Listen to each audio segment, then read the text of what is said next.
우리 오늘 주실 하나님의 말씀 함께 보겠습니다. 고린도후서 5장입니다. 고린도후서 5장입니다.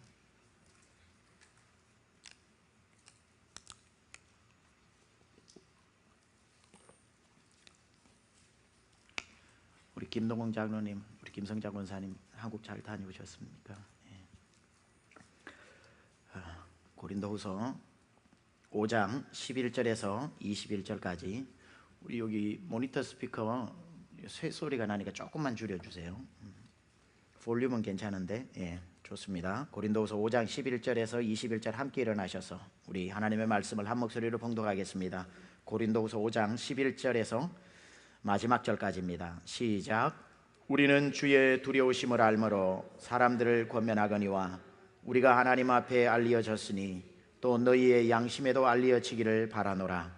우리가 다시 너희에게 자천하는 것이 아니요 오직 우리로 말미암아 자랑할 기회를 너희에게 주어 마음으로 하지 않고 외모로 자랑하는 자들에게 대답하게 하려 하는 것이라. 우리가 만일 미쳐서도 하나님을 위한 것이요 정신이 온전하여도 너희를 위한 것이니 그리스도의 사랑이 우리를 강권하시는도다. 우리가 생각하건대 한 사람이 모든 사람을 대신하여 죽었은즉 모든 사람이 죽은 것이라.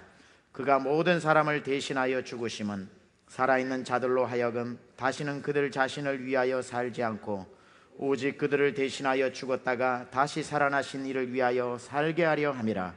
그러므로 우리가 이제부터는 어떤 사람도 육신을 따라 알지 아니하노라.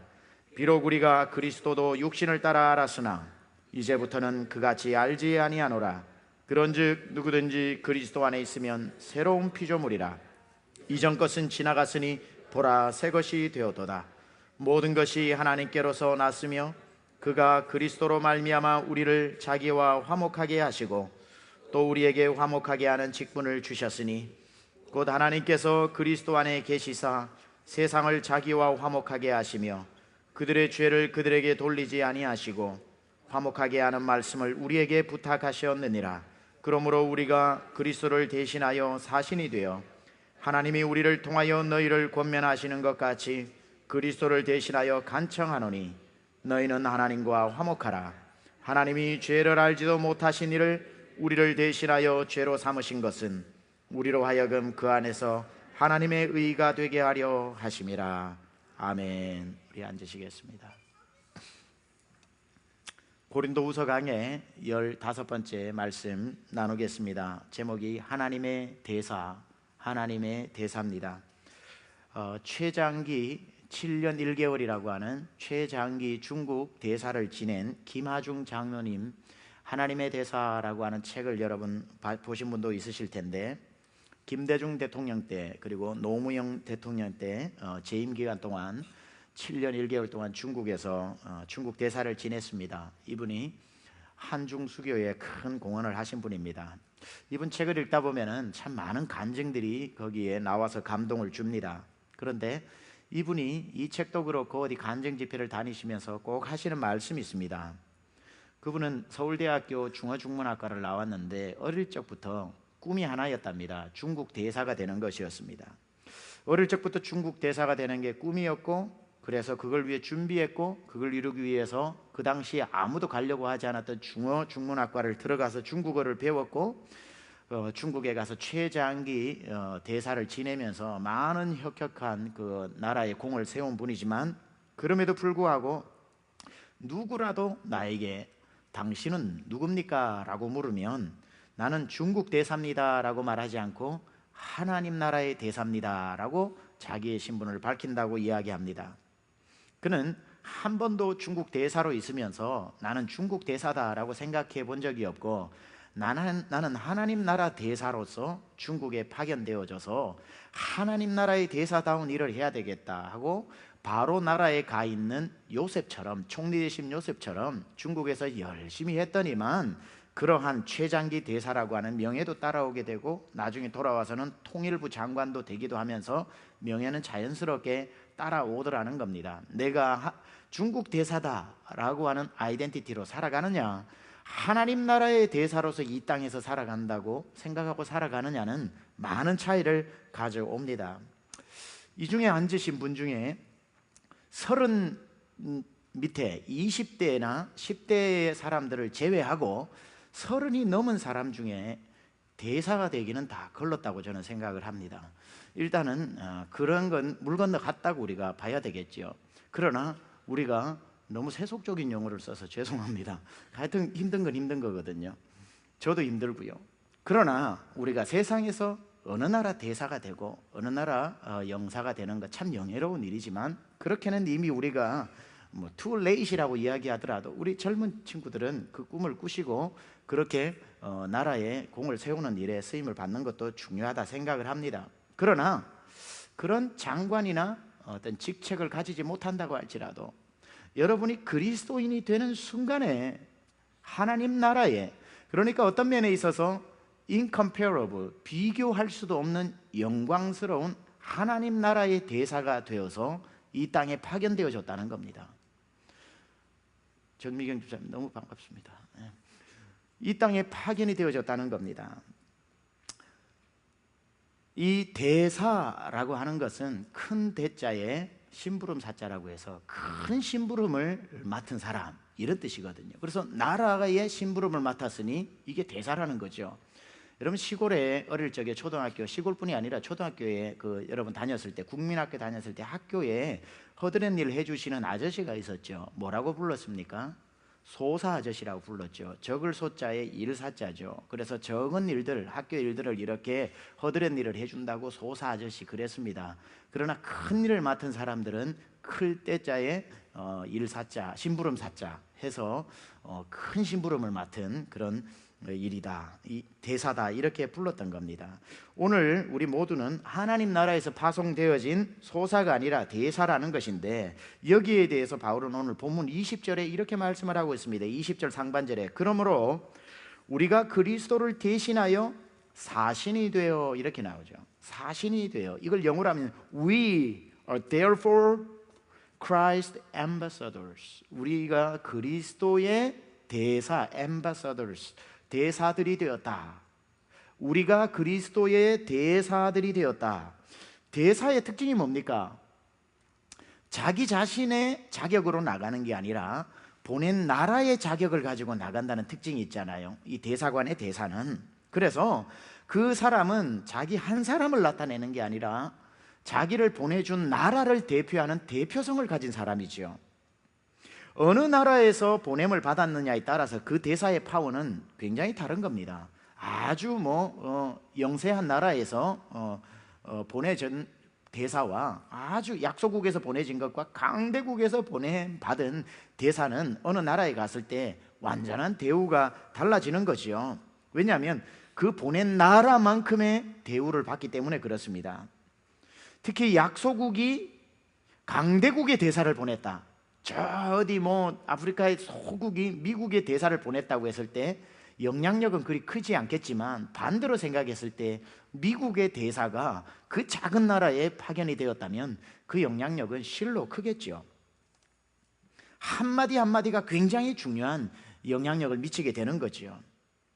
그렇게 갔을 때에 그 어마어마한 나라에서 자기 나라로 온 그 대사를 바라볼 때 사람들이 아이고 저 사람은 못생겼으니까 말 들을 필요 없겠다, 아이고 옷 입은 게 저러니까 저 사람 말은 안 들어도 되겠다, 그러는 사람 한 명도 없죠. 왜냐하면 대사가 어느 나라에서 왔느냐에 따라서 대접이 달라지는 거지, 그 사람이 잘생겼느냐, 그 사람이 좋은 옷을 입었느냐, 그 격에 맞는 매너를 갖췄느냐, 이건 다 세컨더리입니다. 그거 가지고 그 사람을 대우하는 게 아니라 당신은 어느 나라 대사요? 라고 물어봤을 때 나는 USA에서 보냄을 받았어. 그러면 거기에 맞는 대우를 해주더라는 거죠. 태도가 달라지는 겁니다. 어느 나라에서 온 대사냐에 따라 그 사람을 대우하는 관심도가 달라지는 거죠. 아무리 못생기고 아무리 티셔츠에 청바지를 입고 그 만찬석에 나가도 그 사람이 강대국에서 온 대사라고 이야기하면 가장 상석에 앉혀주겠지요. 따라서 대사는 외모로 대우를 받는 사람이 아니라 신분으로 대우를 받는 사람이죠. 신분으로 대우를 받는 사람. 오늘 바울은 고린도 성도들에게 먼저 자기 자신의 아이덴티티를 가르쳐주고 있습니다. 고린도 성도들이 이렇게, 여러분 날 우습게 보지 마십시오. 내가 이래봬도 하나님 나라의 대사요, 저 이름 없는 어느 한 마을에서 보낸 심부름꾼이 아니라 하나님 나라에서 부름을 받아 하나님이 고린도 성도 여러분에게 파송시켜준 하나님의 나라의 대사입니다 라고 자기 자신을 변호하고 있다는 거죠. 그렇다면 바울이 왜 이렇게 자기 자신의 신분을 변호하고 있을까? 그것은 고린도 교회 성도들이 고린도 전서를 저와 여러분이 함께 강의하면서 살펴봤듯이 바울을 아주 홀대했거든요. 바울을 아주 무시했거든요. 바울의 그 외모와 바울의 그 어눌한 언어와 바울의 이 모양 저 모양을 보면서 바울을 외모로 판단하면서 아주 우습게 여겼지만, 바울이 변호를 했던 이유는 내 외모를 가지고 판단하지 마시고 내가 누구인지를 가지고 여러분이 생각을 해야 됩니다. 내 외모가 이럴지라도 나는 하나님이 보내신 하나님 나라의 대사입니다 라는 것을 알려주어 그들에게 전하는 이 말이 외모 때문에 가리워지지 않고 제대로 좀 하나님의 말씀으로 증거되어질 수 있도록 자기 자신의 신분을 밝히고 있는 겁니다. 특별히 고린도 후서 10장부터는 바울의 사도권에 대한 변호입니다. 바울이 가서 아무리 천국의 말을 그대로 가지고 와도 고린도 교회들한테 전달을 해줘도 사람들은 바울의 신분이 네가 예수님하고 같이 다닌 12제자 중에 한 명이었냐? 왜 네가 네 입으로 네가 사도라 그러냐? 라고 사도권도 인정을 안 해주고, 야, 그 사람 이 사람 뭐 편지를 받아보니까 글은 그래도 고급 헬라어를 쓰면서 제법 힘이 있더니만 만나보니까 뭐 말을 보통 더듬는 게 아니구나. 야, 외모를 보니까 시험 들겠다, 그런 안질이 있었다 그러기도 하고 간질이 있었다 그러기도 하고 뭐 여러 가지 신체의 병을 갈라디아서 6장에 보면은 내 몸에 예수의 흔적을 지녔다 라고 할 정도로 그에게는 신체적 핸디캡이 유난히 많았던 사람인데, 그러니까 사람들에게 너무나도 홀대를 받았던 거지요. 그러나 바울은 나를 홀대하는 것은 괜찮다, 내가 뭐 어차피 그런 사람이니까. 그런데 이게 성도들에게 하나님의 말씀을 증거해야 되는데 사람들이 자꾸 내 외모를 보니까, 내 언어 스타일을 보니까, 내가 뭐 사도권인지 직분을 보니까 그것 때문에 하나님의 말씀이 올바로 증거가 되지 않으니까 바울이 얘기하는 거죠. 제발 외모로 보지 말고 내가 하나님께로부터 여러분 살려라고 보낸 메신저로서 하나님 나라의 사자, 심부름꾼, 대사라는 것을 여러분 기억해 주십시오라고 계속해서 이야기하는 겁니다. 그게 오늘 11절에서 13절까지의 말씀의 요약인데, 제가 한번 읽어볼 테니까 눈으로 한번 따라와 보세요. 우리는 주의 두려우심을 알므로 사람들을 권면하거니와 우리가 하나님 앞에 알리어졌으니 또 너희의 양심에도 알리어지기를 바라노라. 자, 이게 무슨 말인지 하나하나 좀 설명을 해드릴게요. 그대로 띄워놓으세요. 자, 우리는 주의 두려우심을 알므로 사람들을 권면하거니와, 우리가 와서 하나님 앞에서 두려운 마음을 가지고 여러분에게 복음을 전하는데, 우리가 하나님 앞에서는 내 존재가 알려졌다는 거예요. 내가 하나님 앞에 심부름꾼이고 하나님 앞에 내가 어떤 존재인지 하나님은 나를 다 아시니까, 그렇죠? 하나님 여러분 아시는 거 인정하시죠? 하나님 앞에 알려졌는데 이제는 내가 여러분에게도 알려질 필요를 느꼈다는 거예요. 여러분 양심에도 알려지기를 바라노라. 왜냐하면 내가 하나님 앞에 서 있는 것처럼 여러분 앞에 서 있어서 그대로 가감없이 하나님의 말씀이 증거되어지기를 원하는 마음으로 12절에 보면 우리가 다시 너희에게 자천하는 것이 아니요 오직 우리로 말미암아 자랑할 기회를 너희에게 주어 마음으로 하지 않고 외모로 자랑하는 자들에게 대답하게 하려는 것이라. 그러니까 여러분에게 내 자신을 자랑할 기회를 얻는다고 하지만 자랑하려고 하는 것이 아니라 I just want to show you who I am, 내가 누구인지 여러분에게 알려주어서, 그래서 여러분들이 제발 내가 전하는 말씀을 똑똑히 다 듣기를 원합니다. 어떤 분은 그러더라고요. 제가 주일날 넥타이를 이렇게 매고 이렇게 설교를 할 때, 제가 넥타이를 수십 년 매는데 넥타이를 잘 못 매요. 이렇게 매다 보면 넥타이가 항상 비뚤어져 있어요. 근데 이 넥타이가 비뚤어져 있는 걸 보면은 설교에 집중이 안 된다는 분들이 계셔요. 저 빨리 올라가서 탁 해주고 오고 싶다는 거예요. 탁, 우리 윤석우 집사님은 입었던 옷 또 입으면은 은혜가 안 되겠죠. 빨리 빨아줘야 되니까 이거를 빨리 빨아줘야 되니까. 우리 송파석 안수 집사님은 이 머리가 옆으로 나오면 은혜를 못 받으시는 거예요.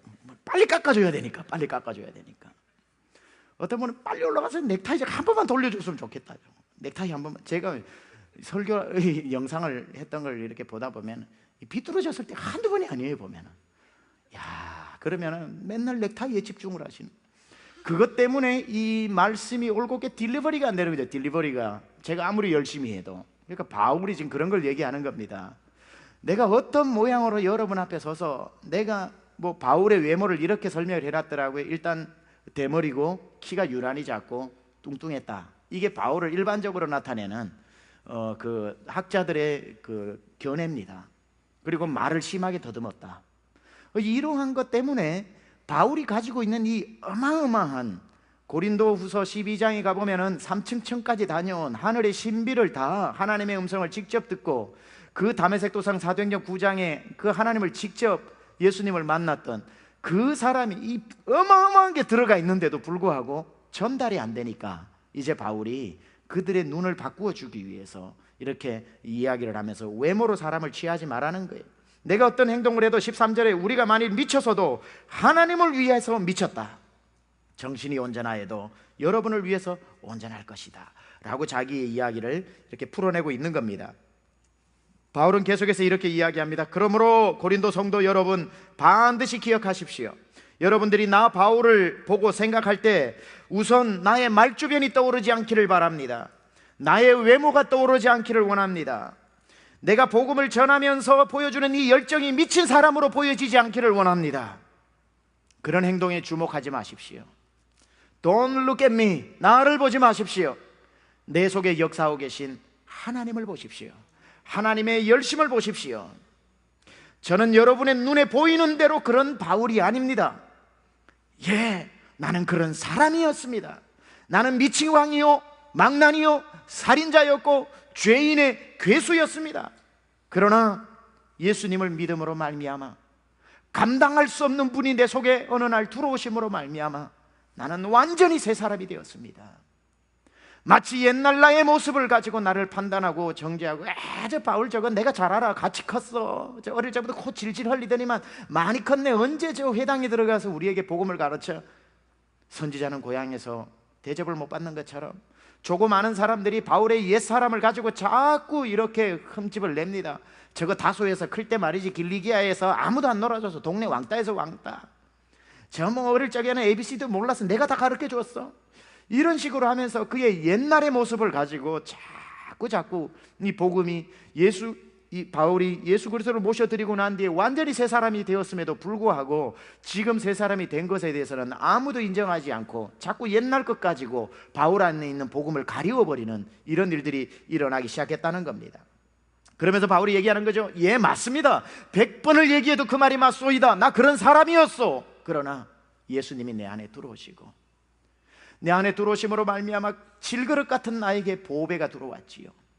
이 보배가 들어오신 예수님이 맞아요, 과거의 죄인의 괴수였던 나의 죄를 다 지고 가셨고 나의 이 못난 수치를 다 가지고 가셨고 이사야 53장 3절에 뭐라 그럽니까? 그는 실로 우리의 질고를 지고, 예수님은 우리의 질병과 고통을 지고 가셨고 그는 도살장으로 끌려가는 양처럼 잠잠하여, 할 말 많지만 잠잠하여 우리의 억울함을 지고 가셨고 그는 그 혼자 외로이 가는 그 우리의 외로움을 지고 가셨고 그는 우리의 슬픔을 가져가셨고 우리의 눈물을 가져가셨고 우리의 그 모든 삶의 그걸 예수님이 다 가져가셔서, 여러분, 내가 그런 사람이었으나 예수님이 내 안에 들어오고 그 예수님이 내 모든 과거의 수치를 다 짊어지시고 십자가에 지고 가셨기 때문에 나를 새 사람으로 만들어 주었기 때문에 옛날에는 그런 사람이었지만 내 마음속에 주 예수 내 마음에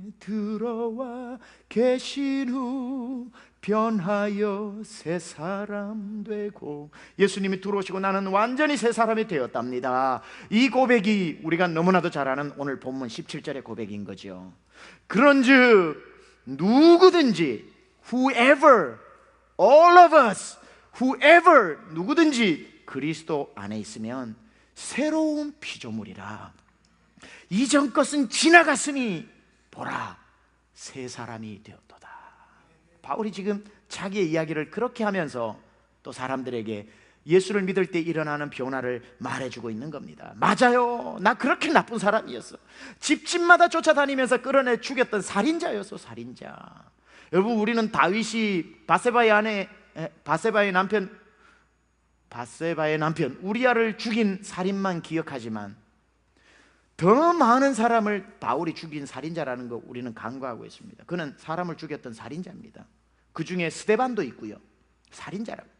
나는 죄인의 괴수였던 게 맞습니다. 여러분이 100번 1000번 이야기해도 내가 과거의 나를 가지고 말하면 할 말이 없습니다. 그러나 하나님의 은혜로 말미암아, 이 말도 안 되지만, 나라도 나 같은 사람 용서 안 하겠지만, 우리 주님의 사랑은 너무나도 크셔서, 바다같이 넓으셔서, 한도 끝도 없으셔서 죄인의 괴수인 나도 선택하시고 내 안에 들어오셔서 이 씻을 수 없는 죄까지도 가져가 버리신 그 은혜 때문에 내가 새 사람이 되었다. I once was blind, but now I am found. I once was lost, but now I am found. 내가 예전에는 잃어버린 사람이었지만 지금은 하나님 앞에 발견된 사람이었고, I once was blind, 내가 한때는 눈먼 사람이었지만 now I can see, 지금은 보는 눈이 열린 사람이 되었습니다 라고 자기 자신을 얘기하고 있는 겁니다. 그리스도 안에서 완전히 새 사람이 되었고 완전한 새 피조물이 된 것입니다. 여러분, 이전 것은 다 지나갔습니다. 이전의 바울을 기억하지 말고 이전의 여러분을 기억하지 마십시오. 이전에 바울이 얘기하는 거죠. 여러분, 예전에 나의 외모, 나의 언변, 나의 못남은 십자가 위에 다 못 박고 해결되었습니다. 나는 하나님의 손에서 다시 recreation, 다시 만들어졌습니다. 옛날의 내가, 현재의 내가 아닙니다. 이전 것은 다 passed away, 지나가 버렸습니다. 나는 이제 새로운 사람, 새로운 피조물. 그 창세기 1장 1절에 하나님이 빚어 만드시고 보시니 심히 좋았더라는 그때처럼 내가 다시 만들어졌습니다. 어디에서? In Christ, 그리스도 안에서. 그러니 나의 죽어버린 옛 모습을 가지고 나를 뭐라고 말하고 판단하지 마십시오. 내가 이래봬도 이제는 예수 믿었지만 이 옛날의 외모는, 질그릇 같은 외모는 그대로 있을지라도 이 안에 속사람이 완전히 바뀌어 버렸습니다. 옛날의 외모를 가지고 있으나 내가 아니요, 옛날의 외모와 언어를 그대로 가지고 있으나 내 안에 그리스도가 들어옴으로 말미암아 나의 가치는 완전히 바뀌어졌고, 내가 여러분에게 여전히 내어놓을 스펙, 변변한 스펙 하나 없지만 내 안에는 보배를 지니게 되었고, 예수님이 내 안에 들어오심으로 말미암아 가치가 완전히 달라졌고 나의 존재가 새롭게 태어났습니다. 자, 여러분 안에 예수님이 들어오시면은 이제 여러분은 외모로 값어치가 매겨지는 분들이 아니라 여러분 안에 있는 예수님의 값어치로 매겨지는 겁니다. 여러분, 테레비를 1000불짜리 사면은 테레비 1000불짜리 이렇게 얘기하죠. 여러분은 얼마짜리입니까? 예수님 주고 샀으니까 예수님 짜리겠지요. 그 가치는 돈으로 셀 수 없는 어마어마한 가치가 여러분이 가치 상승되어지는 겁니다. 사람들은 나의 보이는 외모를 볼지 몰라도, 바울이 얘기하는 겁니다. 내가 하나님 앞에 알리워졌다는 건, 사람들은 나를 외모로 볼지 몰라도 하나님은 이제 나를 볼 때에 내 외모를 안 보고 내 안에 뭐가 있는지를 보신다는, 내 안에 뭐가 있죠? 그리스도가 계신다는 겁니다. 그리스도가 계신다는 게. 그래서 대저 사람들은 외모로 사람을 취하나 하나님은 그 중심을 보시느니라. 이 말이 어디에 나오죠? 사무엘상 16장에 나오죠. 사무엘상 16장에 뭐라고 나옵니까? 사울 임금이 하나님을 배반하고 하나님께 불순종하여 하나님이 사울을 물리치시기로 결정하시고 새로운 왕을 세우기로 해서 이 사무엘 선지자에게 이야기하죠. 너는 저 베들레헴으로 가서 이새의 집에 가서 그 아들에게 기름을 부어 왕으로 세워라 라고 말을 하고, 사무엘이 그 말을 듣고 그 베들레헴으로 찾아가죠. 베들레헴으로 찾아갔을 때 이새의 집에 찾아가니까 그 집에 첫 번째 아들이 있었는데 이름이 엘리압입니다. 엘리압을 보니까 키도 아주 너무나도 크고 얼굴도 잘생기고 용모가 아주 준수해서 사무엘이 첫눈에 반하면서 바로 이 사람이 왕감이다 라고 그 뿔에다가 기름을 부어서 부으려고 하니까 하나님이 딱 그때 하신 말씀이 그거죠. 이 사람이 아니다. 너는 사람을 외모로 취하지 말고 나 여호와는 사람을 외모로 취하지 않고 그 중심을 보느니라 라고 하고 난 뒤에 다윗을 불렀을 때에 하나님이 심히 기뻐하시고 다윗에게 기름을 붓죠. 그렇다면 하나님이 그 중심을 보신다라고 할 때에 다윗의 마음 안에 있는 무슨 중심을 보셨던 것일까요? 외모를 보지 않고 그 중심을 보셨다는 것은 우리는 다윗의 그 순수함, 막내로 태어난 그 천진난만함, 열정적인 거, 골리앗 앞에서도 두려워하지 않는 하나님을 사랑하는 마음, 그 믿음, 그 중심이라고 생각하는데 그거 아닙니다. 그런 착한 마음, 다윗 안에 있었던 그 순수한 마음을 보셨다는 뜻이 아닙니다. 하나님께서 다윗을 왕으로 세우시기 위해서는 그 중심 안에는 뭐냐면 다윗의 씨앗에서 그리스도가 오기 때문에 다윗 안에 있었던 그리스도, 오실 그리스도가 그 씨앗에 있었다는 거예요. 그래서 다윗이 필연적으로 왕으로 세워져야 되는, 너는 엘리압의 외모를 봤을지 몰라도 나는 다윗 안에 오실 그리스도가 보였다는 거예요. 그 중심, 그 중심. 물론 그 중심 하에 착함, 순진함, 사람됨 다 포함되어 있겠지만 그 중심이라고 하는 것은 바로 오실 그리스도의 씨앗이 다윗의 몸 안에 있었던 것. 따라서 하나님의 눈에는 사람의 외모가 보이는 것이 아니라 여러분 안에 있는 그리스도가 보이는 거예요. 사람은 외모로 취할지 몰라도 하나님의 관심은 저 사람 잘생겼네, 키가 187이네, 와 무슨 차를 타고 있구나, 야 옷은 무슨 옷을 입었구나. 주님은 아무 관심 없고 오로지 여러분 안에 있는 예수가 보이는 거예요. 예수 있구나, 예수 없구나, 예수 안 믿구나, 예수 믿구나. 사람은 외모로 그 사람을 대우하지만 하나님은 그 사람 안에 예수가 있느냐 없느냐 그 중심을 가지고 그 사람을 판단하신다는 겁니다. 그리스도가 있으면 그 사람은 그때부터 완전 새로운 피조물이 된 거죠. 완전 새로운 피조물이라는 건 뭡니까? 그때로 돌아가는 거예요. 아니 그 이전보다 더 좋은 거로 돌아가는 거죠. 로마서 5장에 의하면 훨씬 더 좋은, 아담과 하와를 지어 놓으시고 그를 보고 뭐라 그러셨어요? 보시니 심히 아름다웠다 그랬죠. 심히 아름다웠던 상태가 뭡니까? 죄를 짓기 전의 상태잖아요.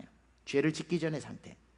그러니까 우리를 죄 가운데 태어난 우리에게서 예수님이 죄를 다 가져가 버리면 무슨 상태예요? 우리가 죄 짓기 전의 상태하고 똑같은 거죠. 죄 짓기 전의 상태면 누구랑 똑같아요? 죄 짓기 전에 아담과 하와의 처음 창조했을 때와 똑같은 상태. 그래서 recreation, 죄가 없었던 시절의 아담과 하와처럼 죄 없는 우리가 새로 창조되어졌다는 겁니다.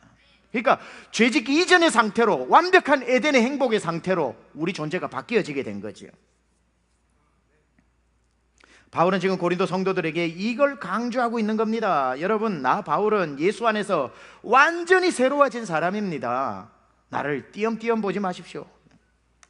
완전 새로운 피조물, 그 눈으로 여러분이 저를 봐주고, 그래서 제가 전하는 하나님의 말씀을 제대로 들으시기 바랍니다. 미친 사람처럼 행동한다고 미친 사람으로 생각하지 마십시오. 이건 예수 안에서 생긴 열정입니다 라고 자기 자신에 대한 변호를 하고 있죠.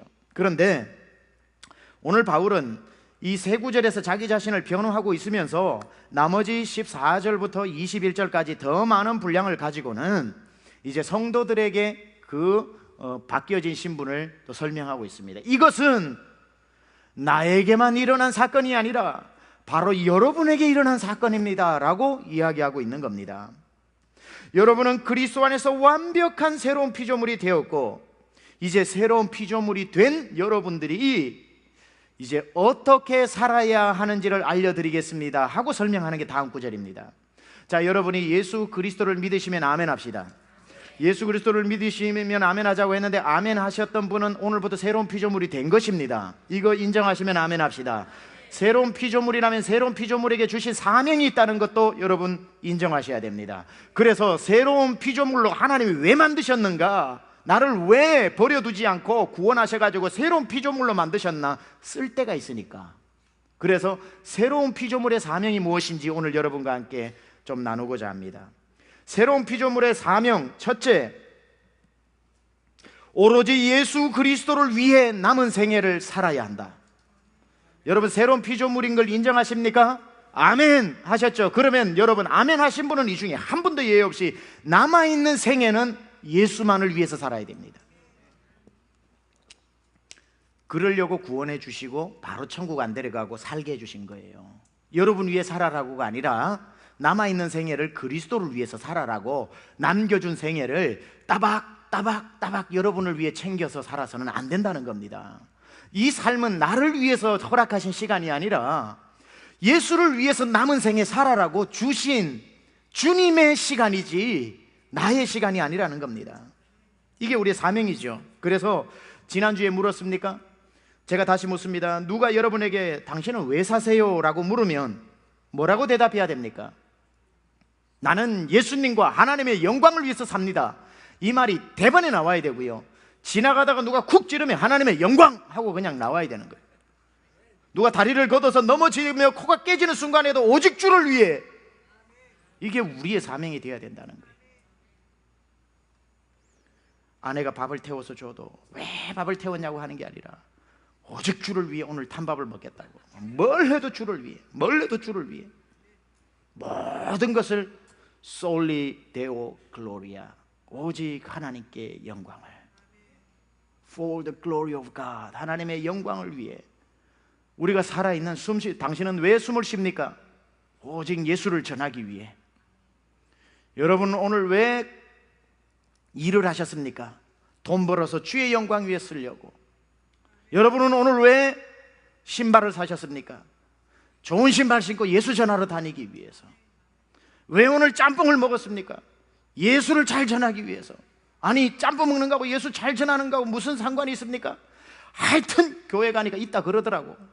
그렇게 하면서 모든 것을, 짬뽕 먹는 거하고 하나님의 영광하고 상관이 있나요? 고린도전서 10장 20 몇 절입니까? 먹든지 마시든지 무엇을 하든지 하나님의 영광을 위해서 하라. 먹으면서도 얼마든지 하나님의 영광을 위해서 살 수 있고요, 먹는 것으로 얼마든지 하나님의 영광을 가릴 수도 있습니다. 15절을 읽겠습니다. 우리를 살려주신 이유, 우리를 새로운 피조물로 빚어주신 이유, 15절 같이 읽습니다. 시작.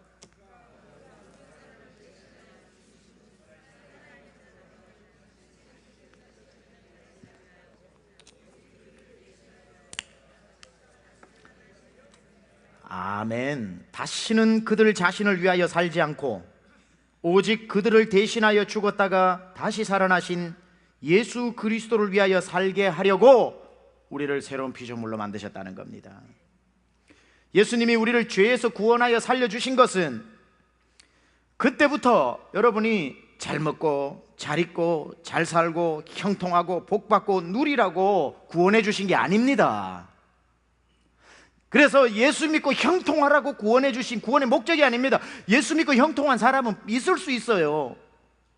그게 우연이 아니라 하나님이 주실 수 있어요. 그런데 그렇게 하라고 구원해 주신 목적은 아니라는 겁니다.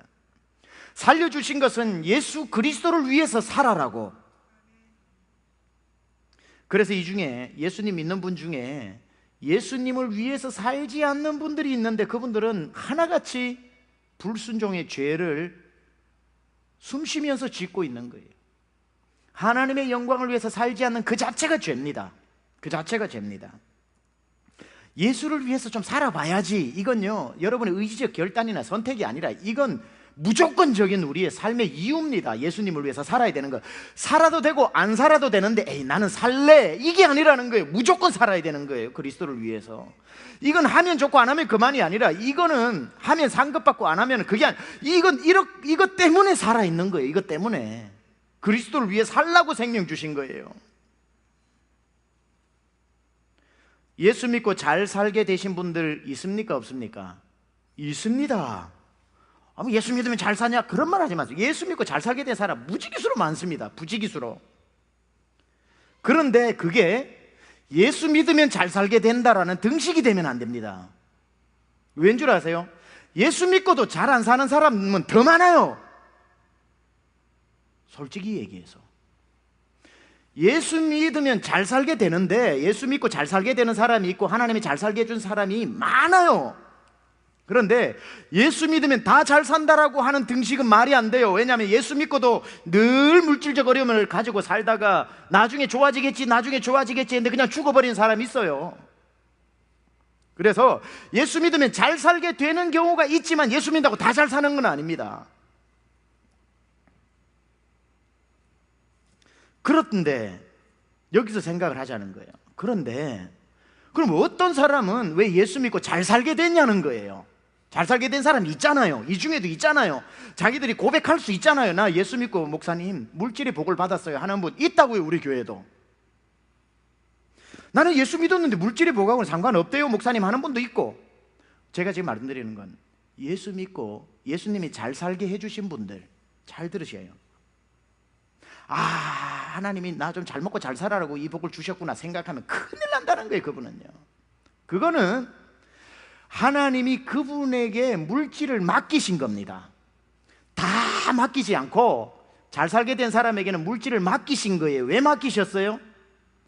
그 사람은 그 물질 가지고 하나님에게 사용하라고 사명으로 주신 것이지 모든 사람을 부자로 만드는 일반 은총이 아니에요. 물질의 복은 특별 은총이에요. 특별 은총. 누구누구에게 주시는 특별 은총. 그러니까 특별 은총 받은 사람이 예수 믿고 가난하게 사는 사람한테가 아유 나는 예수 믿고 복 받았는데 왜 이렇게 구질구질하게 살아? 혹시 모르는 죄 짓고 있는 거 아니야? 이런 애매한 소리 하지 마세요. 그건 하나님이 나에게 이유 없이 그냥 물질을 맡기시는 나 나름대로 받은 은사라고요. 은사. 특별 은총. 그냥 하나님이 이 중에서 80명에게 내가 랜덤으로 맡겨주시는 그런 은사라는 거죠. 그러면 나는 예수 믿고 다들 부자가 되는 건 아닌데 나는 왜 부자가 되었는가? 아, 이거 내 거 아니구나. 하나님을 위해 써야 되는 거구나. 그렇게 하지 않으면 마태복음 25장에 한 달란트 받은 사람이 아무것도 쓰지 않은 것 때문에 한 달란트 빼앗겨버렸죠. 한 달란트가 요즘 돈으로 환산하면 12억입니다. 12억 1.2 밀리언입니다. 작은 돈 한 달란트라고 1불이라고 생각하면 안 돼요. 만약에 예수를 믿었는데 온 세계의 그리스도인들이 다 부자가 됐다면 아, 예수 믿으면 부자 되는구나. 이건 특별 은총 아니라 일반 은총 이렇게 생각할 수가 있겠지만 우리 눈에도 보이다시피 예수 믿고 부자 되는 사람이 있고 예수 믿고 그냥 예전처럼 사는 사람이 있다면 이건 하나님이 특별히 주는 은총이기 때문에 특별히 그런 은혜를 받았다고 하시는 분들은 그걸 통해서 하나님을 위해 사용하지 않으면 죄다 빼앗겨 버린다는 거예요. 왜? 하나님이 주신 거기 때문에 가져가시는 분도 하나님이시거든요. 왜 누구는 예수를 믿은 후에도 건강이 예수 믿으면 건강해지나요? 예수 믿으면 건강해진 사람 있지요. 예수 믿고 건강해지잖아요. 예수 믿으면 다 건강해진다는 건 아닙니다. 예수 믿어도 계속 아픈 사람이 있어요. 한경직 목사님 같은 분. 그 주를 위해 살아도요 계속 아프셨어요. 근데 예수 믿고 치료의 기적이 일어나거나 예수 믿고 건강이 굉장히 좋아진 사람은 많아요 또. 그런데 예수 믿으면 다 건강해진다고 해서는 안 돼요. 예수 믿고 건강해진 분은 생각해야 되는 거예요. 이거 하나님의 선물이구나. 나에게 주시는 특별한 총이구나. 이게 일반은 총이라면 죄다 예수 믿으면 다 그냥 120살까지 살 텐데 그게 아닌 이상 나에게 이런 남다른 건강을 주셨다는 것은 그 사람은 생명 걸고 그 건강을 주를 위해 사용해야 되는 겁니다. 그 하나님이 베풀어 주시는 은총 중에 일반 은총이 있고 특별 은총이 있잖아요. 그렇죠? 일반 은총은 뭐죠? 공기. 이건 모든 사람에게 주시는 거잖아요. 햇빛 모든 사람에게 주시는 거잖아요. 봄, 가을, 겨울 이거 같은 달라스에 사는데 누구는 여름인데 누구는 겨울인가요? 아니잖아요. 공평하잖아요. 이건 일반 은총, 계절. 이런 일반 은총들이 있는 반면에 우리를 구원해 주시는 것은 특별 은총이다 이 말이에요. 지금도 죽어가는 사람 많은데 하나님 날 구원해 주셨잖아. 그렇죠? 그렇듯이 우리가 예수를 믿고 난 뒤에도 하나님이 모든 그리스도인에게 일반적으로 주시는 일반 은총이 있습니다. 일반 은총은 예수 믿으면 모든 사람에게 예외 없이 주시는 게 있어요. 뭐죠? 구원. 예수 믿는데 어떤 사람은 구원받고 어떤 사람은 구원 안 받고 이런 게 아니잖아요. 예수 믿으면 다 구원받잖아요. 일반 은총. 예수 믿고 난 뒤에 감사, 예수 믿고 난 뒤에 은혜 이런 건 일반 은총이에요. 예수 믿으면 다 누릴 수 있는 거예요. 그런데 그런 기본적으로 다 누리는 것 플러스 남들은 못 누리는데 내가 예수 믿고 누리게 되는 것들이 있어요. 그거는 여러분 가지고 잘 살라고 주신 게 아니라 그걸 가지고 주를 위해 쓰라고. 예수 믿고 유난히 똑똑해진 사람이 있어요. 예수 믿고 유난히 물질이 막 들어오는 사람이 있어. 예수 믿고 유난히 건강이 더 튼튼해진 사람이 있어. 아프다가도 치유가 계속되는 사람이 있어. 그 사람은 그 물질로, 그 육신으로, 그런 지식으로 오로지 예수 그리스도를 위해서 사용하라고 주신 거라는 겁니다. 그거 하나님이 나 쓰라고, 나를 너무 사랑하셔서, 하나님이 날 사랑하셔서 나 고쳐주셔서 당신 안 사랑하나 봐. 착각이에요, 착각이에요. 그 하나님이 더 사랑 덜 사랑하고 상관없어요. 더 사랑해서 저 사람에게 물질 주고 덜 사랑해서 이 사람이 경제적인 어떤 어려움을 주시는 게 아니라는 거예요. 그거는 더 사랑 덜 사랑 아무 상관없어요. 그냥 하나님은 이 사람에게 이걸 주셨고 분명히 이 사람에게는 저 사람에게 없는 거 주셨어요. 이런 식으로 하나님은 각자에게 하나님의 일을 위해서 살아라고 주시는, 그래서 그걸 뭐라고 그러지? 은사라고 얘기하는 거예요. 은사.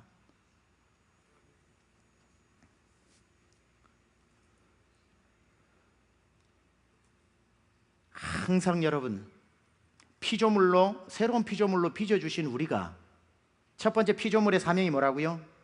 오직 예수 그리스도를 위해서 살아가는 것. 단 하루도 버리지 말고 예수 그리스도를 위해서 살아가는 것. 이게 여러분이 오늘 숨쉬고 있는 이유라는 거죠. 이유. 두 번째, 우리 피조물에, 새로운 피조물로 만들어주신 두 번째 이유는 뭔가? 그건 하나님과 사람을 연결시키면서 살아라고 우리를 구원시켜 주신 겁니다. 18절 같이 읽습니다. 18절 말씀 시작.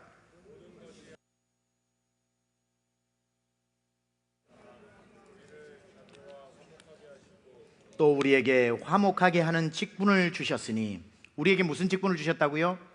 화목하게 하는 직분. 이게 새로운 피조물의 사명입니다. 이제 여러분은 피스메이커, 샬롬의 통로가 되어야 된다는 겁니다. 샬롬의 통로. 우리에게 화목하게 하는 직분을 주셨다. 이게 18절에 나오죠. 18절 앞에 17절이겠죠. 17절에는 그런즉 누구든지 그리스도 예수 안에 있으면 새로운 피조물이라, 이전 것은 지나갔으니 보라 새 것이 되었도다. 왜 새 것을 만들어 주셨는가? 18절에 화목하게 만드는 사람으로 살라고. 자, 하나님이 우리를 새로운 피조물로 새롭게 창조하셨죠. 예전에 아담과 하와를 창조하셨듯이 우리 하나님은 두 번 세상을 창조하셨습니다. 한 번은 창세기 1장에서, 한 번은 여러분 예수 믿을 때 두 번 창조하신 겁니다. 그래서 첫 번째는 creation, 여러분 창조하는 걸 recreation, 이렇게 해서 두 번 창조를 하셨습니다. 그렇죠?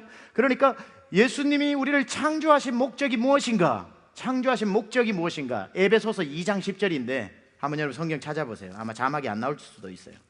에베소서 2장 10절.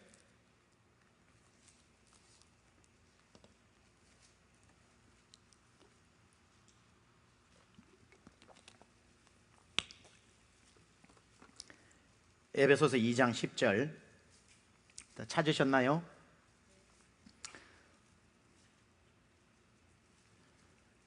몇 장만 뒤로 넘기시면 됩니다. 2장 10절을 설명하기 전에 8절, 9절부터 이렇게 좀 설명을 드리면요, 이거는 예수님이 10절 먼저 볼게요. 우리는 그의 만드신 바라, 그가 만드신 바라 이렇게 시작하죠. 2장 10절이. 근데 그가 만드신 바라, 이거는 아담과 하와처럼 태초에 우리를 만드셨을 때를 말하는 게 아니고 예수 안에서 재창조하신 새로운 피조물을 말하는 겁니다. 왜냐하면 그 근거가 되는 게 앞에 8절 9절입니다. 8절 9절에 보면은 너희는 그 은혜로 인하여 믿음으로 말미암아 구원을 얻었나니 이것이 너희에게서 난 것이 아니라 하나님의 선물이라 라고 하는, 우리가 예수 믿어서 구원받는 걸 먼저 설명하고 있죠. 구원받는 걸 설명하고, 이걸 이제 고린도후서 5장 17절로 말하면 새로운 피조물로 빚어 만드신 거죠. 그러면서 10절, 우리는 그가 그리스도 안에서 우리를 새롭게 만들어 주신 것이라. 그리스도 예수 안에서 왜 우리를 만들으셨어요? 이게 나오죠. 선한 일을 위하여 지으심을 받은 자니 이 일은 하나님이 전에 예비하사 우리로 그 가운데 행하게 하려 하심이라. 자, 이는 하나님이 전에 예비하사 태초에 그렇게 만드셨는데 그게 죄 때문에 안 됐다가 예수 안에서 다시 회복되어져서 우리를 재창조하신 이유는 뭐 하라고? 선한 일을 위해서 우리를 지으셨다는 거예요. 구원해 주셨다는 거예요. 선한 일을 위해서. 자, 여러분을 왜 구원해 주셨어요? 한번 같이 합시다. 왜 구원해 주셨어요? 선한 일을 하라고. 그럼 여기서 선한 일은 뭐냐는 거죠. 선한 일은 뭐냐? 화목하게 하는 거. 오, 빠르시네요. 선한 일이라고 하는 것은 여기에서 떨어진 휴지를 줍고 불쌍한 사람에게 빵을 갖다 주고 슬픈 사람에게 같이 울어주고 막 착하고 이런 선을 말하는 게 아닙니다. 선한 거를 그렇게 한국말로는 선한 일이라고 번역되어 있고 영어로는 good works라고 되어 있긴 하지만 이 히브리 사람들, 유대인들이죠. 유대인들에게 이 선하다라고 하는 것은 우리가 생각하는 휴지 줍고 착하고 이런 선을 말하는 게 아니에요. 이 사람들이 여기에서 말하는 것처럼 선한 일을 위하여 지음을 받았다라고 하는 이 선하다라고 하는 것은 유대인들이 쓰는 언어가 뭐죠? 히브리어죠. 히브리어로 선하다라고 하는 것은 토부라고 합니다. 토부, 좋다, 선하다, 이게 토부. 그래서 성경 중에 토부 성경, 뭐 토부 주석 이런 것도 있는데 좋은 주석, 뭐 좋은 성경 이런 뜻이거든요. 이 토부라고 하는 것은 그저 착하다 이런 말이 아니라 이 선하다라고 유대인들이 참 선하네, 참 착하네 이렇게 쓸 때는 어떤 장면을 보고 그런 말을 쓰냐면 관계가 좋은 걸 보고 그렇게 씁니다. 그래서 시편 133편 1절에 보면 분명히 안 나오겠지만 시편 133편 1절에 보면 이런 말이 나옵니다. 형제가 연합하여 동거함이 어찌 그리 뭐라고 그래요? 선하고 이렇게 나옵니다. 거기서 선하다라고 이야기하는 근거가 뭐죠? 형제가 사이좋게 지내는 것을 보고 선하다, 토부라고 이야기하는, 좋다, 선하다라고 말하는 게 동일한 언어거든요. 이게 또 어디에 나오면 창세기 1장에 보면은 하나님께서 천지를 만드시고 난 뒤에 보시니 심히 좋았더라라고 할 때 토부 이럽니다. 자, 그래서 여기서 선하다라고 하는 거는 관계가 깨어진 것은 악하다라고 죄라고 얘기하죠. 죄. 우리가 깨어진 broken relationship을 죄라고 얘기하잖아요. 대신 죄가 사라지게 되고 다시 화목하게 되어져서 사이가 좋은 것을 토부, 선하다, 악하다의 반대말 선하다, 좋다 이렇게 말하는 겁니다. 따라서 에베소서 2장 10절을 이 개념을 가지고 읽으면 우리는 그가 만드신 바라 그리스도 예수 안에서 선한 일을 위하여 지으심을 받았다는 것은 사람들을 연결시켜 줘서 화목하게 만드는 역할을 하라고 만들어 주셨다는 거예요. 구원시켜 주셨다는 거예요. 따라서 우리가 피조물로서 매일매일 살아가는 이유, 두 번째가, 첫 번째 예수 그리스도를 위하여, 두 번째는 뭐라고요? 예수 안 믿는 사람과 하나님과 연결시켜주는 삶, 영혼 구령하면서 사는 것이 우리의 재창조의 목적이라는 겁니다. 예수 전하고 살아가는 거, 예수 안 믿는 사람 하나님하고 연결시켜주는 영적 중매쟁이가 되어야 된다는 거죠. 바로 우리가 오늘도 살아가는 이유가 바로 그겁니다. 우리 중에 예수 믿고 변화된 사람들 있죠. 나는 예수 믿고 좀 변화된 것 같다라고 생각하시는 분 손 한번 들어보세요. 쑥스럽게 목사님, 제가 또 제 손으로 어떻게 변화됐다. 우리 와이프가 옆에 있는데 다 아는데 들 수도 없고 안 들 수도 없고.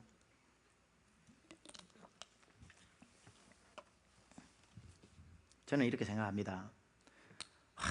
예수 믿는 사람이 어쩌려냐 라고 말을 하겠죠. 맞아요. 근데 저는 이렇게도 얘기합니다. 그나마 예수 믿으니 저 정도지. 그 말도 되잖아요. 우리는 딱 오늘 그 사람을 보니까 형편없는 사람인데 그 사람하고 오래 지내온 사람 봐서는 목사님 그런 말씀하지 마세요. 엄청 발전한 겁니다. 저 사람 담배를 피고 있는 거, 와, 교회 다니는데 저 사람 담배 피냐, 어떻게 저럴 수가 있냐. 사람들은 말할지 몰라도 그 사람하고 아주 그냥 벽 뒤에서 항상 이렇게 같이 피웠던 사람은 그걸 다 알기 때문에 목사님 그러지 마세요. 그래도 저 사람 3갑씩 피웠는데 이제 하루에 2카페밖에 안 핍니다. 그것도 발전인 거겠죠. 물론 예수가 제대로 들어오면 나가죠. 성령이 불이 들어오면 담배불 나가죠. 그렇지만 진짜 주님이 들어오면 술주자 나가게 돼 있고 다 나가게 돼 있죠.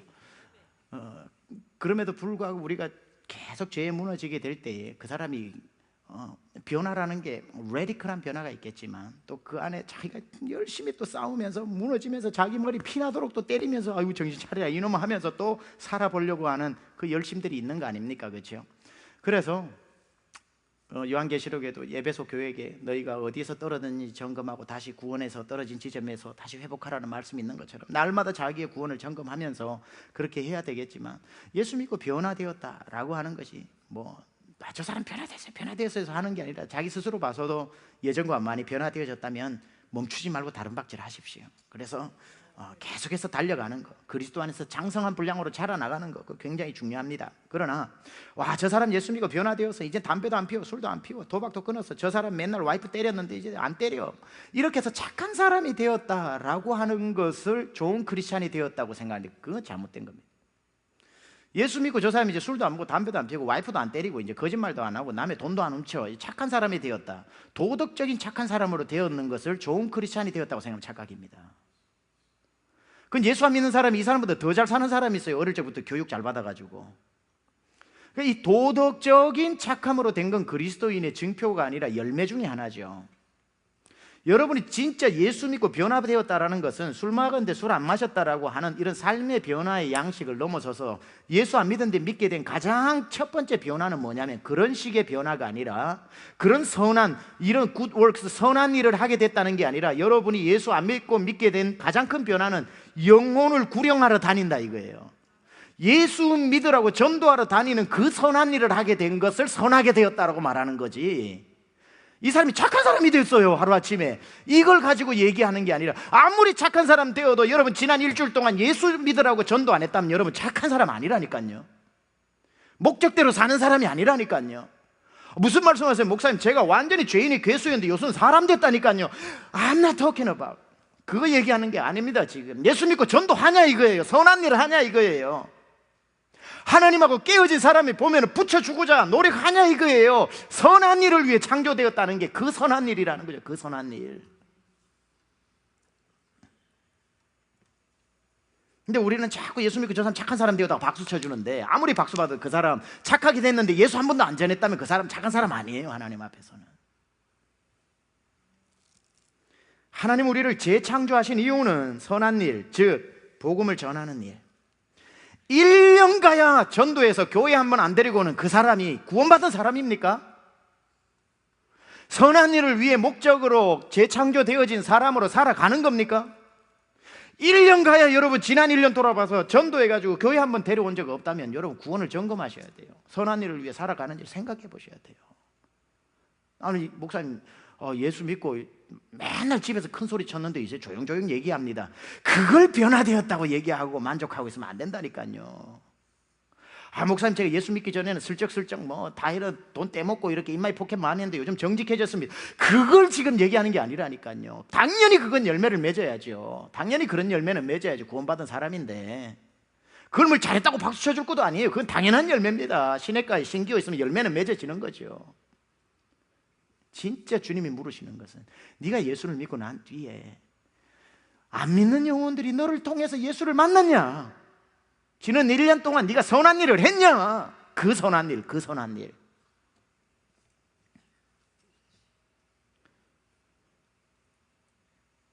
일주일 동안 살아가는 동안 여러분의 관심이 뭐여야 되는 줄 아세요? 여러분의 직장 동료하고 오늘 햄버거 먹을까 브리또 먹을까 이게 아니에요. 지금 이게 여러분의 관심이 아니라 직장 동료와 모르는 사람을 만났으면 하루 종일 같이 일하고 대화하면서 여러분 머릿속에서는 이 사람 어떻게 교회로 인도해서 예수 만나게 할까? 이게 우리가 살아있고 숨쉬는 이유에 It's all about 모든 것입니다. 모든 것입니다. 관심 자체가 내가 당신하고 웃고 있고 대화하고 있지만 머릿속에서는 바빠요. 어떻게 하면 예수님 전할까? 그게 살아있는 우리의 존재의 이유라는 거죠. 이유. 와, 저 사람 고급차 타고 다니네 라는 그 외모를 보면 안 되고 고급차 타고 다니는 저 사람은 예수님 믿을까? 이 관심이 있어야 된다는 거예요. 어디서 샀지 저 옷을? 진짜 좋은 옷을 입고 다니네 라고 그 옷을 보는 게 아니라 저 옷을 입고 다니는 저 사람 속에는 예수님이 있을까? 이게 우리의 관심이 돼야 된다는 거예요. 저 좋은 가방을 들고 룰루라 다니는 저 사람 속에 예수님이 있을까? 아우, 그 집에 이번에 애가 대학을 들어가는데 아이비리그 전체 학교에서 4년 장학금으로 다 들어오라 그랬다 라고 거기에 막 관심을 쏟는 게 아니라 그렇게 자녀를 잘 키운 그 집은 예수를 믿을까? 이게 첫 번째 우리의 관심이 되어야 된다는 거죠. 그러니까 우리 평생에 두 가지 생각만 해야 됩니다. 우리는 두 가지 생각만. 하나는 주님 생각, 하나는 주님 모르는 사람 생각. 하나는 하나님 생각, 하나는 하나님을 모르는 사람 생각, 하나는 예수님 생각, 하나는 예수님을 모르는 사람 생각. 이 두 가지 생각 외에 우리 머릿속에 다른 게 있으면 안 돼요.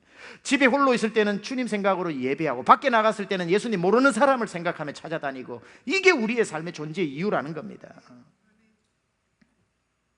우리가 세상에서 그러면 하나님과 예수님을 모르는 사람, 이 사람을 연결시켜 주기 위해서, 연결시키는 사람이 되기 위해서 여러분이 반드시 가지고 있어야 되는 개념 하나가 있습니다. 예수님을 모르는 사람을 전도하기 위해서 여러분이 반드시 가지고 있어야 될 생각 하나가 뭐냐면 그게 16절입니다. 같이 한번 읽겠습니다. 16절.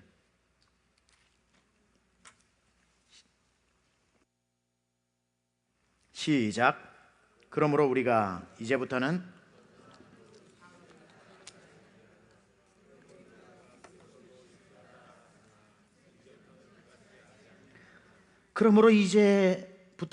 어떤 사람도 육신을 따라 알지 않노라. 이 말은 외모로 사람을 판단하지 않겠노라, 이 말입니다.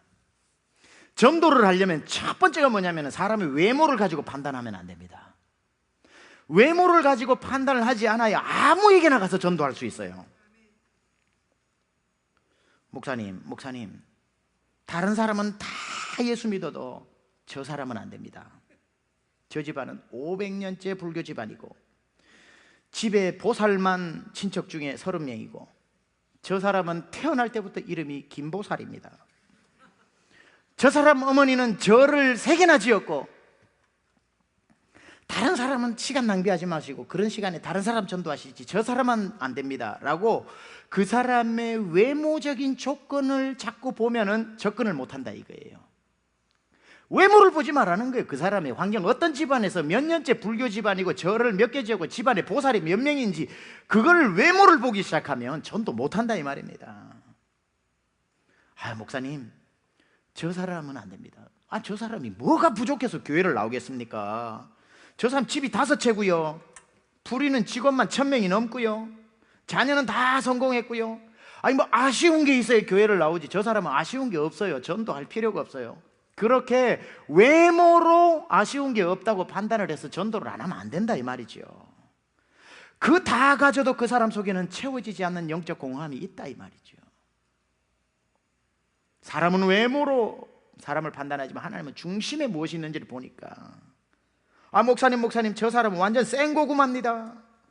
생각하는 거라고는 어디부터 고칠까? 생각하는 거라고는 온통 명품, 생각하는 거라고는 전부 출세. 교회 가자고 말하는 것만큼 저 사람에게 유치하게 들리는 말은 없습니다. 시간 낭비하지 마세요. 저 사람은 주일날 교회 나오는 게 너무 힘들어요. 목사님 저 청년은 안 됩니다. 왠 줄 아세요? 왜 안 되는데? 저 청년은 금요일 저녁, 토요일 저녁 달라스 밤거리를 다 누비고 다녀가지고 주일 아침 5시에 이제 겨우 눈을 붙여서 저녁 5시에 눈을 뜨는데 어떻게 교회를 나옵니까? 안 됩니다. 목사님 저 사람은 서울대학교 종교학과를 나와서 비교 종교학의 아주 전문가라서 기독교의 유일성 그러면은 시도 안 먹힙니다. 거기다가 부전공으로 철학까지 전공을 해가지고 종교는 철학이며 인간의 불안이 만들어낸 가상의 피 안의 세계이자 실존하지 않는 안 됩니다. 다른 사람은 다 예수 믿어 저 사람은 안 됩니다. 오늘부터 이러한 여러분의 선입관을 다 깨어야 여러분이 화목해하는 사람이 될 수 있습니다. 목사님 저 사람 비즈니스 차려가지고 눈꽃들 썩고 주일날 문 닫으면 비즈니스 망합니다. 교회 나오라는 말 아직 못합니다.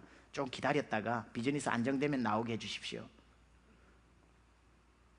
비즈니스 안정되는 게 빠를지, 주님이 오늘 밤 너야 나에게 오너라 죽는 게 빠를지 who knows. 여러분 그거 그렇게 생각하면 안 됩니다. 우리는 나중이 있지만 그 사람은 오늘이 마지막일 수도 있잖아요. 오늘이 마지막일 수도 있잖아요. 예수님 말씀하셨죠. 제자들에게 너희는 넉 달이 지나야 추수할 때가 되었다고. 하나만 찾아봅시다. 오늘 제가 성경에는 이렇게 원고에는 없지만 요한복음 4장 가봅시다. 요한복음 4장. 거의 말씀을 마무리할 때가 다 되었습니다. 요한복음 4장.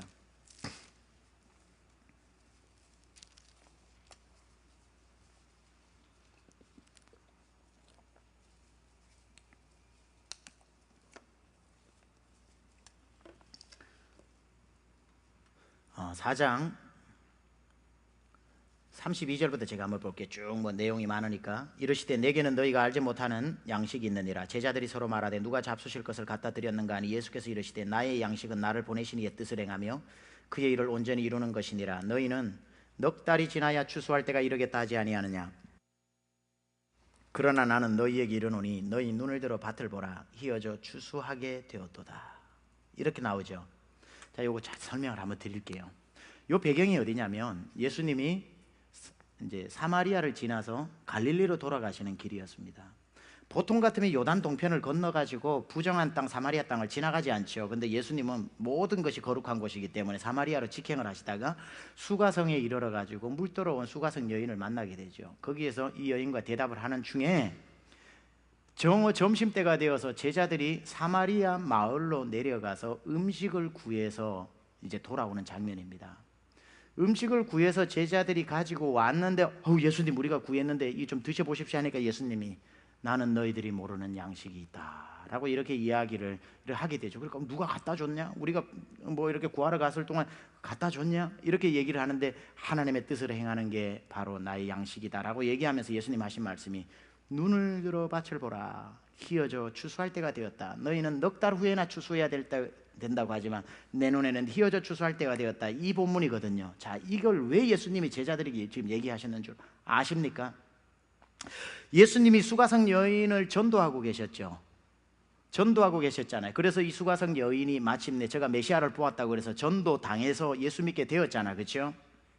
그 예수님이 전도하고 있는 동안에 제자들은 양식을 구하러 사마리아 도시로 내려갔죠. 마을로 내려가서 제자들이 했던 게 뭘까요? 여기 맥도날드가 어딨지? 맥도날드가 어딨지? 맥도날드 맛없어요. 요즘 버거킹이 직접 딱 오더를 하면은 패드를 구워준대. 버거킹이 맛있어. 너무 오래 기다리잖아. 그럼 잭인더 박스 가면 막 큰 걸 준대.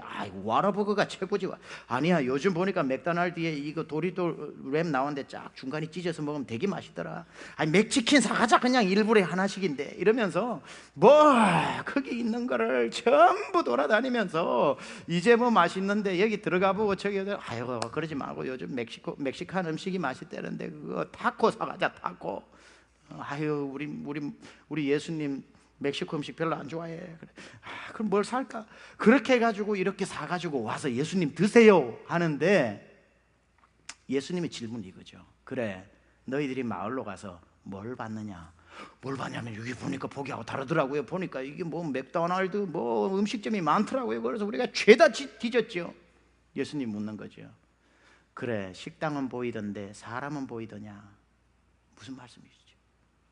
너희가 가서 그곳에서 음식 먹고 음식을 사는 음식은 눈에 보이는데 그곳에서 음식을 팔고 있는 사람들의 구원받아야 될 영혼이라는 게 너네 눈에는 보이더냐? 예수님, 내가 너희를 마을로 보낸 것은 음식을 사라고 보낸 것이 아니라 그 영혼을 보라고 보낸 건데 너희가 생각할 때는 뭐 사마리아 사람이야 나중에 예수 믿겠지라고 하는데 내 눈에는 그 사람들 건드리기만 하면 떨어질 희어져 추수할 때가 되었는데 너희는 그곳에 가서 하루 종일 음식 구해오는 그 일만 하면서 그 사람들의 영혼은 보이지 않더냐? 지금 이 말입니다. 여러분이 달라스에서 오늘 살 때 이 사람은 안 돼요, 저 사람은 안 돼요, 먹고 살기 바빠요. 내가 멕시코 선교는 가도 우리 가게에서 일하는 멕시칸은 안 돼요. 아미고 do this 이거는 돼도 거기 가서 막 뭐 울어줄 수는 있어도 주님은 말씀하십니다. 넉 달 뒤에 내가 돈 좀 벌어가지고 선교 패키지 꾸려가지고 나가서 선교 제대로 한다가 아니라 지금 바로 여러분이 만나는 그곳에서 여러분 앞에 지나가는 그 사람들이 너희 눈에는 보이지 않더냐? 넉 달이 지나야 추수할 때가 아니다. 지금 어디든지 건드리기만 하면 떨어지는 추수할 때가 된 사람들이 달라스의 지천으로 지금 걸어 다니고 있다. 주님이 지금 그렇게 말씀하고 계시는 겁니다. 사랑하는 여러분, 전도의 선입견을 버리십시오. 저 사람은 안 돼 라는 선입견 버리시고요, 지금은 안 돼 라는 선입견 버리시고요, 저 사람이 뭐가 아쉬워서 라는 선입견도 버리시고요, 그들은 모두 주님이 필요합니다. 세상의 모든 사람은 주님이 필요합니다. 오늘 마음 요약을 하면, 오늘 기도하시다가 말씀 듣다가 여러분, 나는 주님으로부터 예수 믿고 난 뒤에 새로운 피조물이 된 다음에 더 받은 것이 무엇일까? 그걸 생각하시고요, 더 받은 것 절대 여러분 거 아닙니다. 여러분의 유익을 위해 쓰지 마십시오. 주를 위해 사용하라고 주신 거라는 거 반드시 기억하십시오. 그리고 전도를 하십시오. 그러려고 살려주신 겁니다.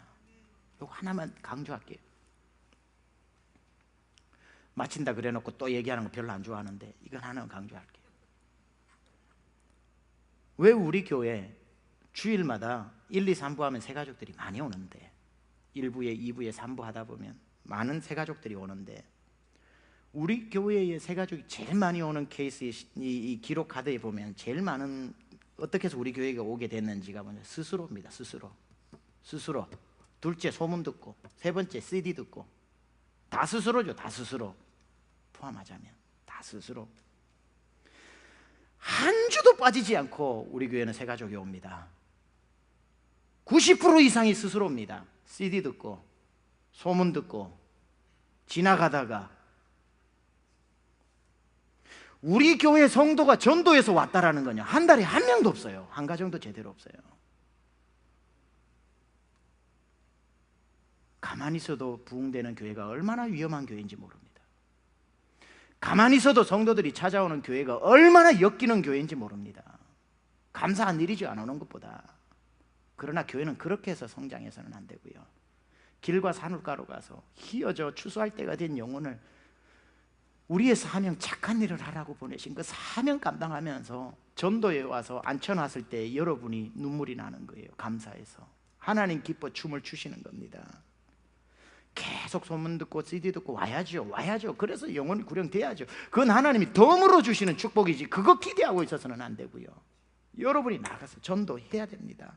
그래서 매주 전도해서, 이분은 누구 집사님이 전도해 와서, 저분은 누구 집사님이 6개월 동안 기도하면서 전도해 오신 분입니다 할 때 온 교인들이 그걸 인해서 기뻐하고 박수치는 영혼 구령이 일어나는 그러한 교회, 그러한 우리 여러분들 되시기를 우리 주 예수 그리스도 이름으로 축원합니다. 하나님 아버지, 오늘 주님 앞에 기도하고자 나왔습니다. 하나님, 제 삶에 가장 감사한 일이 있다면 예수님을 만난 것입니다. 질그릇 같은 인생에 보배되어 주시고, 모든 죄악과 질병 고통 다 지고 가시며 새로운 피조물로 만들어 주셔서 오늘도 우리를 살아라고 이 땅에 보내신 주님, 하루를 살아도 예수 모르는 사람 예수 전하면서 살게 하시고, 예수 믿고 남들이 누리지 못하는 것 저는 웬일인지 저에게 그것을 주셨는데, 이제 그거 나를 위해 쓰지 않고 누리지 않고 주를 위해 사용하면서 하루하루 사명 감당하면서 살아가는 저희들 되게 하여 주옵소서.